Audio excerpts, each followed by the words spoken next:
Razgovaramo sa Miroslavom Milovančevim, direktorom Srednje tehničke škole Mihajlo Pupin Kula. Evo nas u centru Kule, na Trgu Oslobođenja, ispred pošte. Ovde se tradicionalno, kao i svih prethodnih godina, održavaju Evropski dani sunca.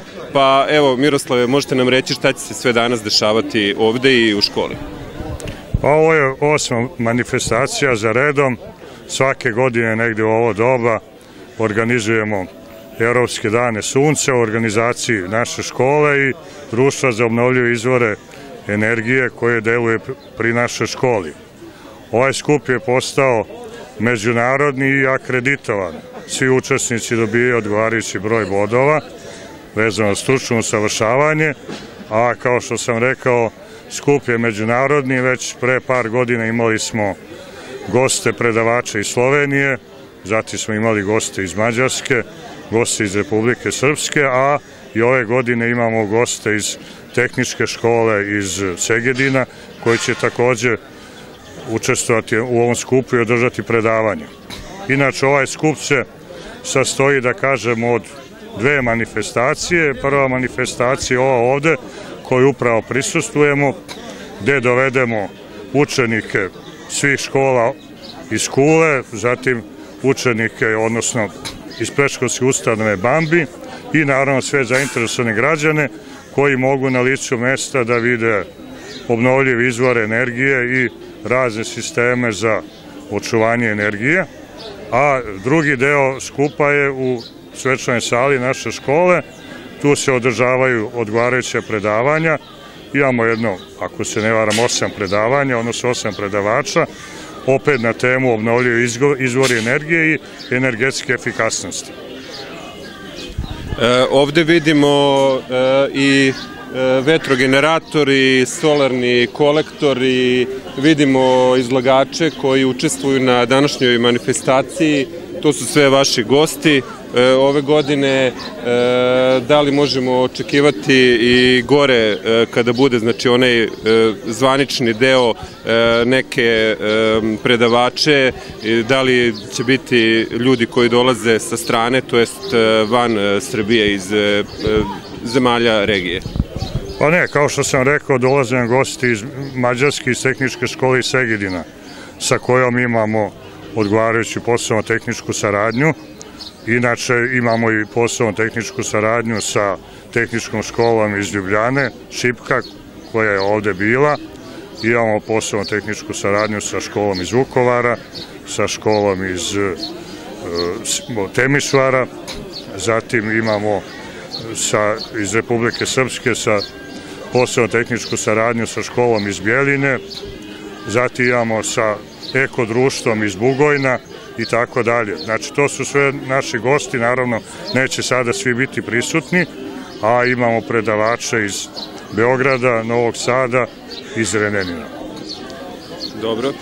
Šta tehnička škola preduzima? Da li ćete imati širenje vašeg programa u vezi sa obnovljivim izvorima energije i kakvi su vam planovi za naredni period?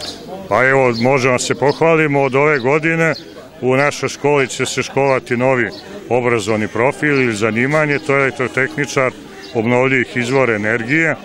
Naša škola je bila nosilac toga projekta, naravno sa još nekim školama.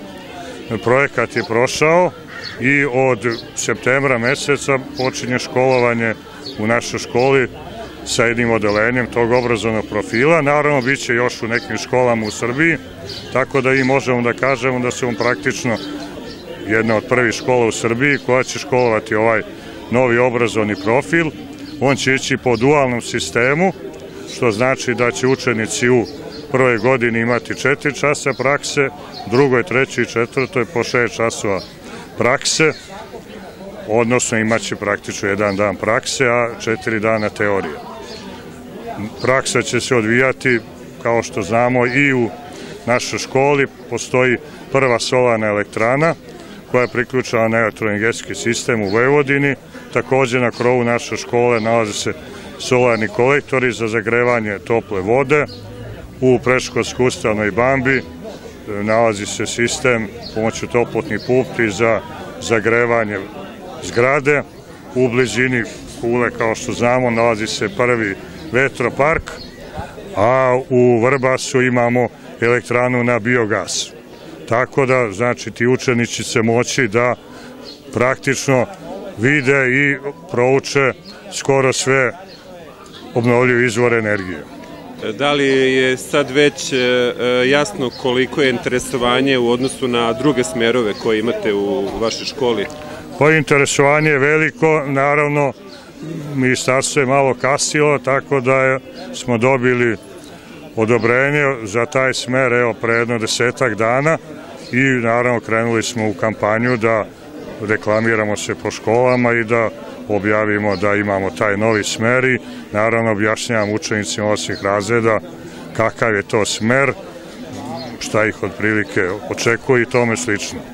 Tako da očekujemo da će interesovanje biti veliko i da ćemo upisati puno odeljenja. Hvala vam na razgovoru. Hvala i vama. Izložili smo jedan gorionik za pelet. U sastavu tog gorionika je koš i dozator za to. Dole se vidi pelet koji se koristi u tom gorioniku. Znači, to je neki obnovljiv izvor energije. Trenutno je gorionik za drveni pelet. To se postavlja na neki postojeći kotao za grejanje kuće, stambenog prostora. Potrošnja tog peleta zavisi od veličine kuće, od... Koliko je efikasno koristiti pelet, dakle, za grejanje, pa i u kućnim i u nekim poslovnim uslovima? Efikasnije je od ručnog loženja, pošto se pelet dozira automatski i dozira se uvek mala količina, tako da na ložišnoj rešetki sagoreva mala količina peleta. Gasovi koji izlaze iz dimnjaka su ekološki prihvatljiviji nego kad se roži ručno. Znači, ne zagađuje se toliko okolina. I iz manje energije se više može ugrejati kuća. To spada u stvari u biomasu, je li tako? To je neka obnovljiva biomasa, drvo. Pelet bi se trebao dobijati od nekih otpadaka iz drvne industrije. Se melje, napravi se pelet, onda mi koristimo u našim gorionicima za grejanje. Kako biste vi ocenili danas ovu manifestaciju? Pa, eto, poslužilo nas je vreme, prvenstveno vidimo ljudi se skupljaju oko toga, upoznaju se sa opremom, vide ovdje solarne te panele, vide vetrenjaču, mini kako to izgleda. Mnogi ne znaju za te naše gorionike, za taj program obnovljivih izvora energije.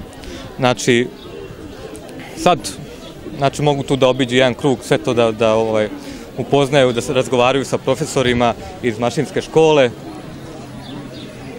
Posvećenost, da. Ok, hvala vam na razgovor. Pa mi smo kompanija koja postoji u Srbiji negde oko 9 godina. Prvu vjetroelektranu napravili smo na Pagu, to je prva vjetroelektrana na Balkanu od 7 MW i onda smo počeli raditi određena vjetroistraživanja posljednjih 5-6 godina na lokacijama Irig, Debeljača, Alibunar i obzirom da je dosta proceduralnih problema oko ozbiljnog investiranja, odlučili smo se da koristimo mikrosisteme, posebno sunce i vetar za proizvodnju električne i toplinske energije. I za nas, kao što vidite, to je prvi hibridni sistem, koristimo mikrovjetrogenerator od 2,3 kW i nekoliko solarnih panela snage 250 W, spregnute sa vetrom i solarom, imate kontinuiranu proizvodnju tokom cele godine električne energije. Naravno, tu su upravljačka jedinica, inverterska jedinica koja pretvara istosmjernu u izmjeničnu struju. Jedan takav sistem su montirali prije godinu i po dana na farmi Noćaj od snage 3,5 kW izmjenične električne energije i to funkcioniše besprekorno. Sa naše desne strane izložili smo jedan od patentiranih najnovijih termosolarnih panela, odnosno termosolarnih uređaja ili ne znam kako da se izrazim da vam to bude približno vašim gledalcima. Oni proizvode toplinsku energiju, a zašto je patentiran? Zato što apsorbujući sloj ima u sebi ugrađene kapilare, nisu ispod apsorbujućeg sloja, nego su u samom apsorbujućem sloju i toplinska iskoristivost sunca je 86%, što najbolji solarni paneli, čak i vakumski, koriste do 81% toplinske energije koje isijava sunce. Pa viđali smo te solarne kolektore, ima ih po kućama, ali to su uglavnom oni koji se koriste za zagrevanje vode i malo gde ima, znači, baš za proizvodnju struje, a pogotovo vetrogeneratora. Da li uopšte postoji neka u pravnom smislu, znači neka regulativa koja to dopušta, znači da ljudi to mogu da koriste u nekim kućnim uslovima? Pa vi ako hoćete samo proizvodnju, vama niko ne zabranjuje, ne postoji pravna prepreka da vi koristite proizvodnju električne energije za sopstvene potrebe. Posebno kad su u pitanju mali sistemi, ako se ne kačite na distributivnu mrežu. Znači postoji ovaj sistem, možemo priključiti na mrežu, znači postoji inverter, takozvani mrežni inverter koji u određenim trenucima pušta višak struje u mrežu, a kad vama treba, a ne proizvodi solar i vetar struju, koristite struju iz mreže i praktično menjate kilovat za kilovat sa operatorom distributivnog sistema.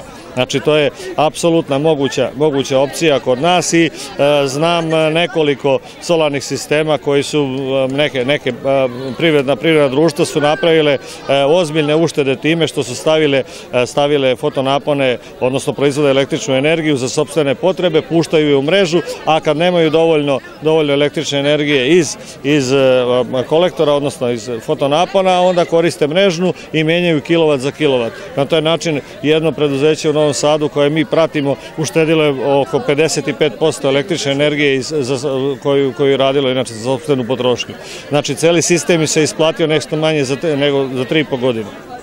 A uopšte ovo naše podneblje, koliko je dobro za korišćenje solarne i vetroenergije? Vetroenergija za velike sisteme je ta zona Delibatske peščare prema Požarevcu najinteresantnija. U Vojvodini je nešto slabija. Vi morate imati otprilike 5 metara u sekundi vetra za velike agregate preko 1 megavata. Vi imate u Kuli ovdje instalirane neke agregate, ne znam kako rade, ali otprilike 5 metara u sekundi, 1850 sati godišnje moraju vam raditi, odnosno morate imati vetra da bi to bilo isplativo. Hvala vam na razgovoru. Molim.